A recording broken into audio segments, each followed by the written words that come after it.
정말로 밝게 활짝 웃어보라. 가슴을 활짝 펴고 깊이 숨을 들이마셔라. 그리고 노래 한 곡을 불러보라. 노래를 잘 못 부른다면 대신 휘파람을 불어보라. 휘파람을 잘 못 분다면 그저 흥얼거리기만 해도 된다. 즐거운 척 행동하면 우울해지려 해도 그렇게 되지 않음을 곧 알게 될 것이다. 한 문장이 필요한 순간 데일 카네기의 인생 아포리즘이라는 부제가 붙은 책. 나는 나를 지배하고 싶다의 서문이다. 먼저 아포리즘이란 일반적인 진리나 원리를 간결하고 기억하기 쉽게 표현한 것으로 철학적, 도덕적 또는 문학적 관찰을 재치 있고 함축적으로 전달하는 경우가 많다.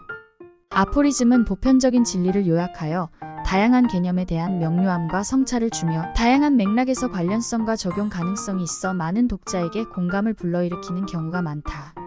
나는 나를 지배하고 싶다는 데일 카네기의 위트 넘치는 문장뿐만 아니라 괴테, 윌리엄 제임스, 몽테뉴, 토마스 칼라일 등 시대를 아우르는 현인들의 격언을 모은 것으로 삶과 자기계발의 다양한 측면에 초점을 맞춘 9개의 장으로 나누어져 통찰력 있게 구성되어 있다.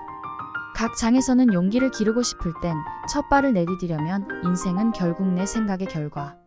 긴 항해를 위한 지혜, 말할 수도 추측할 수도 없는 것, 친구를 사귀고 그에게 영향력을 미치는 법. 배려 없는 손으로 만지지 마라. 나는 나를 지배하고 싶다. 인생이 무엇인지는 몰라도 등의 주제를 다루고 있다.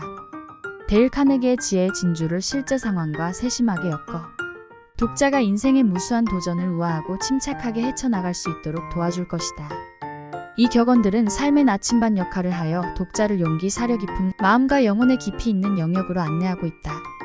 각 글들은 보편적이며 진실과 적용 가능성을 담고 있어 의심과 불확실성의 순간에 독자들에게 위안과 통찰력을 제공한다. 다양한 주제를 다룬 이 책은 삶의 본질을 이해하고 자신의 운명을 통제하고자 하는 열망을 가진 모든 사람을 위한 다용도 가이드가 될 것으로 보인다. 이 책을 읽으며 스스로 기억하고 싶은 격언을 정리해보았다. 스스로 무언가가 되겠다는 결심을 단단히 했다면 이미 그 일은 반 이상 진행된 것이다. 성공하겠다는 자신의 결심이 그 어떤 것보다 중요하다는 사실을 항상 기억하라. 에이브러햄 링컨. 어떤 새로운 것을 시작하기까지 마음먹기가 참 오래 걸리는 편인 나에게 건네는 격려의 말이라고 생각되었다. 일단 마음먹으면 앞만 보고 달리는 이상한 기질 때문에 애를 먹기도 하지만 해보기 전에는 알 수 없는 것이 세상이라는 것을 알기에 일단 오늘도 새로운 결심을 해본다. 슬픈 눈으로 과거를 바라보지 마라. 과거는 다시 돌아오지 않는다. 그러니 현재를 잘 살아나가는 것이 지혜이다. 현재는 당신의 것.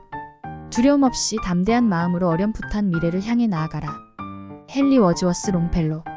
인간은 생각보다 과거에 사로잡히고 발목 잡혀 한 발자국도 앞으로 나아가지 못할 때가 있음을 삶에서 배웠다. 과거는 이미 지나가버린 어쩌지 못하는 일인 것을 알지만 극복하기까지 꽤나 긴 시간이 필요하다.